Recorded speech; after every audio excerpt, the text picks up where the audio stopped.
Boa noite, Boa tudo noite. bem? Seja muito bem-vindo ao nosso Tribuna Independente. Doutora, olha, sabe que esse assunto aqui é um assunto importante para a gente debater, principalmente hoje, que a gente viu essa semana, assim, uma das maiores barbaridades, se é que eu posso dizer assim, que aconteceu na escola Raul Brasil, na cidade de Suzano, aqui em São Paulo. Primeiro, eu queria que a senhora desse assim, um depoimento, ou de repente uma palavra, porque muito se falou a respeito disso e se falou assim, olha, isso daí é um problema da polícia. É um problema da polícia mesmo, doutora? Boa noite. Boa noite. Essa situação é daquelas que tipicamente, que mais me chocam, como todo ataque. Isso é um ataque terrorista, né? O que aconteceu praticamente. Sem dúvida. Então, é uma situação de muita covardia, de muito desequilíbrio emocional, de pessoas ali que, no momento planejaram, né, isso, e num momento acabam com a vida de outras e abalam a vida dos familiares, dos amigos, e a sociedade inteira sentiu isso, esse impacto. Então, foi uma coisa muito triste, e hoje também tivemos essa notícia do caso lá na Nova Zelândia, que também um caso brutal. E nós vemos que há um problema que, claro, desafoga ali na polícia, depois no Ministério Público, Judiciário.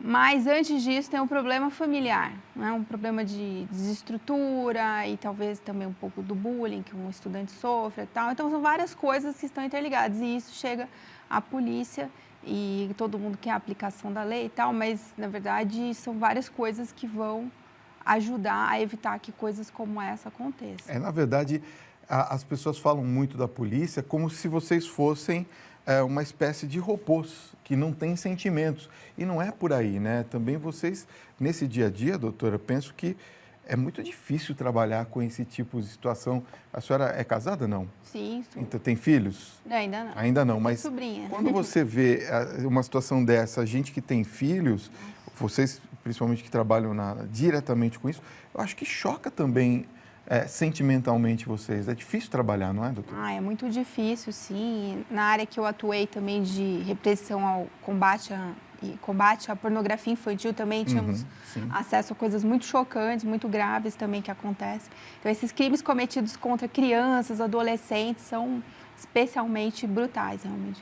Bom, vamos falar das principais mudanças apresentadas pelo ministro. Quais são elas para que a gente possa apresentar para quem está nos acompanhando?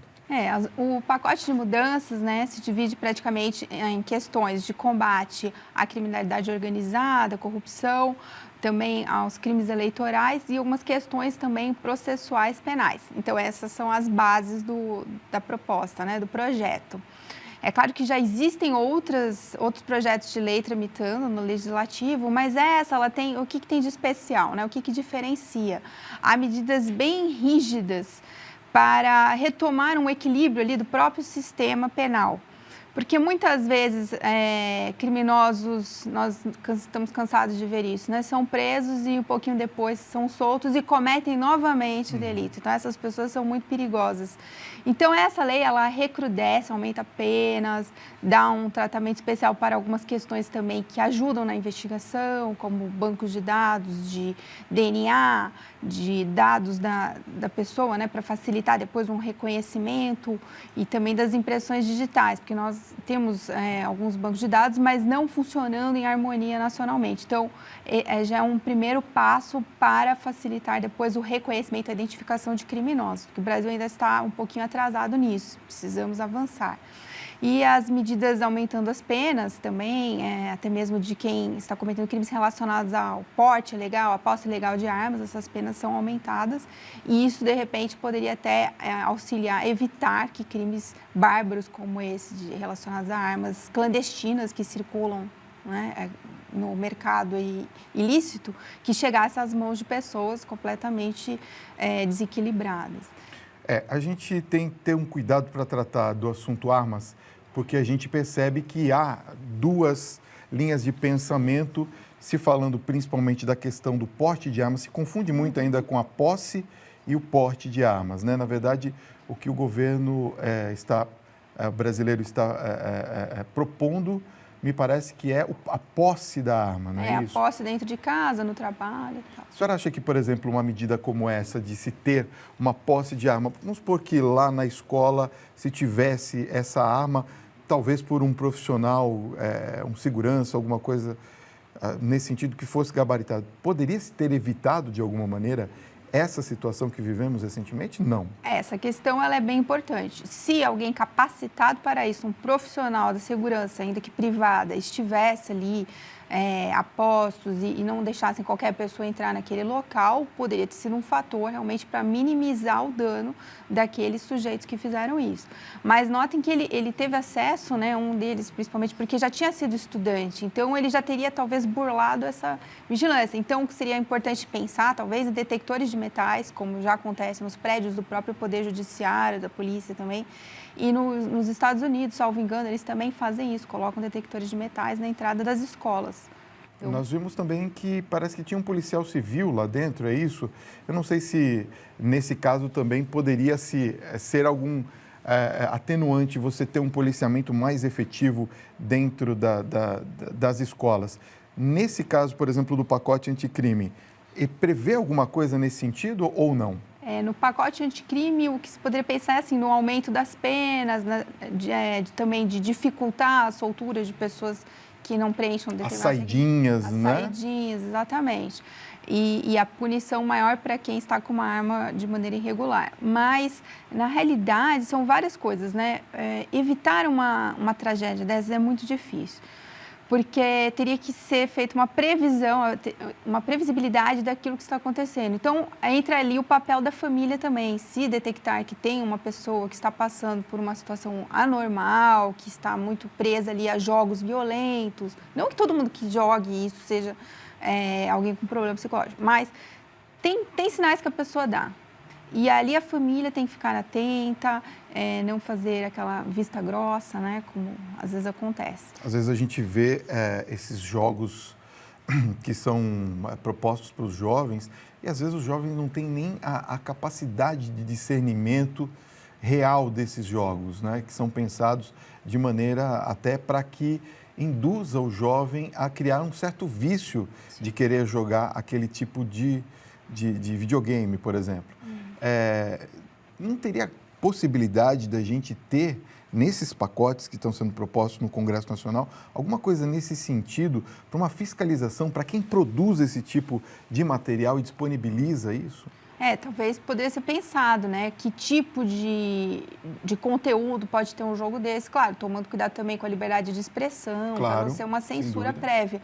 Mas é possível se pensar, porque se uma sociedade violenta, com tantos estímulos à violência e pessoas que estão com o lado psicológico ali fragilizado, debilitado, tendo acesso a certas coisas, né? Mesmo que eles não tivessem acesso a jogos, existem filmes que são violentos, então sempre tem literatura violenta, sempre tem alguma válvula de escape para essas pessoas. E dali para ele concretizar um ato, é questão de ele buscar os meios, como aconteceu ali, mas muitas vezes a gente vê atentados cometidos até com carros, né? Jogam carros em cima das pessoas. Então, acho que a primeira questão, mesmo no núcleo familiar também, talvez no ambiente de ensino, percebendo alguns sinais ali e tomar as providências necessárias. Nós vamos continuar esse papo daqui a pouquinho. Eu vou pedir só uma licença, vou dar um recadinho. Doutora, eu queria falar um pouquinho sobre o texto, especificamente, do projeto anticrime. Ele contribui, ele fortalece a Polícia Federal para auxiliar com que o trabalho de vocês efetivamente surta um bom efeito nessa questão do anticrime? A lei, essa proposta de lei, tem várias questões, né, ali que são importantes, mas muito mais relacionadas à fase pós-investigação, que também são importantes, claro. Então, assim, quando há uma previsão ali de que o criminoso vá ser recolhido quando ele seja condenado em segunda instância, isso evita que ele cometa outros crimes, né? Então, já colateralmente se causa um efeito bom no que diz respeito ao trabalho da Polícia Federal. Na parte da investigação, eu diria que o projeto foi um pouco tímido, poderia ter avançado mais. Mas tem algumas medidas ali, incentivando a figura do informante do bem, que é uma pessoa que depois vai receber uma recompensa por ter dado elementos ali para a polícia poder investigar e tal. que hoje em dia já existe a figura do informante, só que não há uma regulamentação. O que eu acho complicado é que fala numa recompensa de mais ou menos 5% do valor que foi recuperado, né, do crime que for cometido. O problema, né, que a gente sabe também, a malandragem poderia buscar uma forma ali também de delatar uma pessoa e depois obter essa vantagem, com essa intenção. Então, sempre tem que ser pensado contrabalançar isso com outras questões.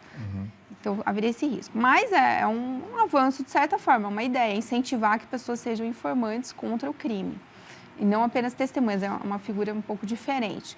Também tem a do agente encoberto, infiltrado, que em algumas situações diziam que ele estava fazendo flagrante preparado, mas ali não, ele está só observando uma situação, então não causaria nulidade de um flagrante naquele caso concreto. Por exemplo, alguém está vendendo uma droga para o policial, aí o policial o prende em flagrante, desde que ele não tenha instigado aquela pessoa a vender a droga. Então, tem algumas figuras novas, até trazidas do exterior, né, do direito estrangeiro.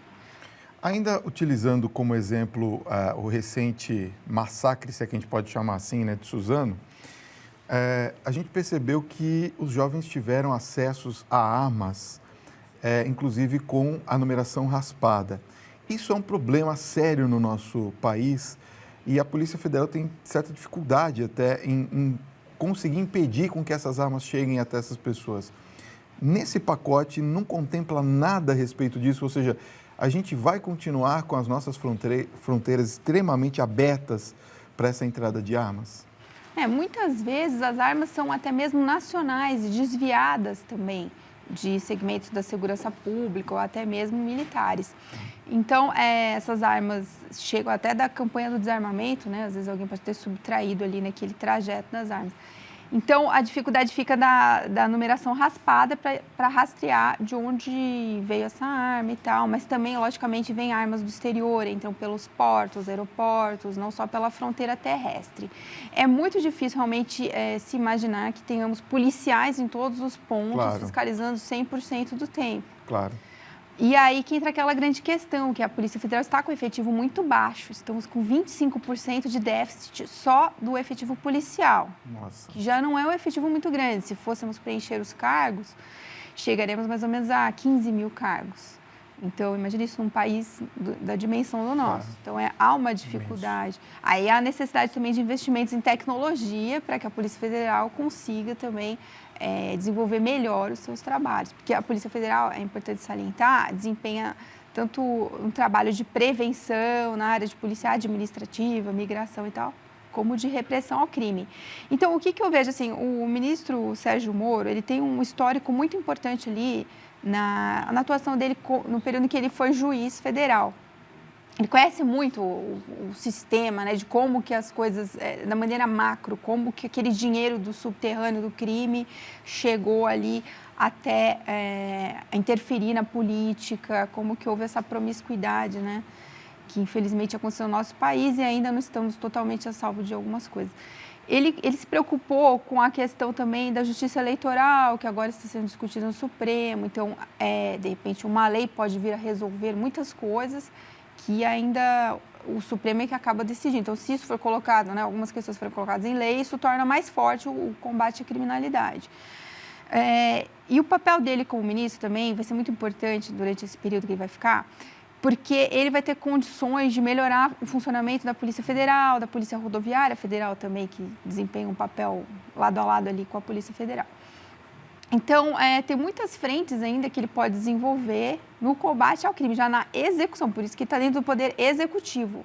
A parte legislativa, a gente depende dos deputados e dos senadores, isso está lá, já chegou ao Congresso Nacional. Esperamos que haja debates, audiências públicas, para que esses projetos andem. Não podem ser apenas mais alguns projetos que fiquem parados em escaninhos.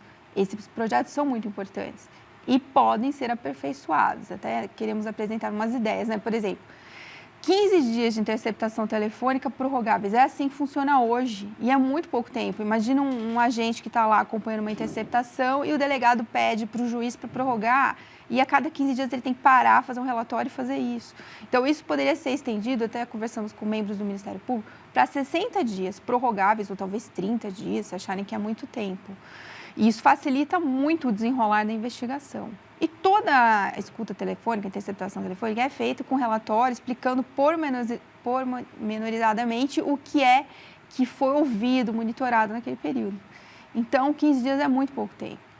Também algumas outras coisas que podem ser melhoradas, né, que propõem aquela questão do acordo penal para que a pessoa que confesse tenha uma redução da sua pena.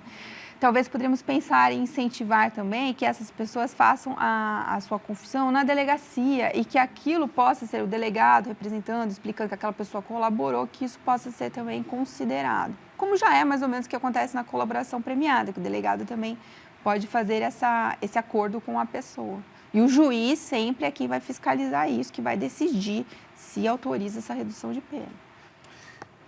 Doutora Tânia Prado, queria agradecer muito a sua presença. A doutora Tânia, ela é delegada de polícia, ela é presidente do Sindicato dos Delegados de Polícia Federal do Estado de São Paulo, diretora da Associação Nacional dos Delegados da Polícia Federal Regional São Paulo.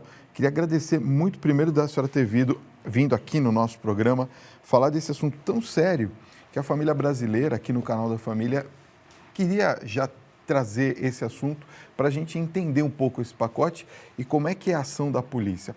E parabenizar pelo trabalho que vocês têm feito. Eu sei que vocês são vencedores e, assim, heróis, porque realmente no nosso país, com a dimensão territorial que nós temos e com os recursos muito escassos, muitas das vezes, quando a gente se compara a polícias de outros países, a gente se sente, às vezes, um pouco desguarnecido. E a sensação de impunidade, a sensação de falta de segurança, ela é muito latente, né, em toda a sociedade. E isso prejudica um pouco o nosso discernimento como cidadãos que são protegidos por vocês. Mas queria, em meu nome, em nome da sociedade brasileira, parabenizar o trabalho de vocês, vocês são verdadeiros heróis. Obrigado por ter vindo ao nosso programa. Eu que agradeço, muito obrigada.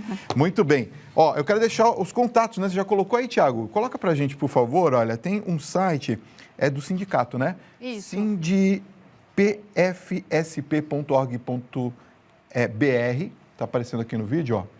Sindipf, de Polícia Federal, né? sp.org.br e o Facebook, @adpfsp, para você que quiser acessar o Facebook. Mais uma vez, doutora, muito obrigado pela sua presença nessa noite, tá? Tudo de bom.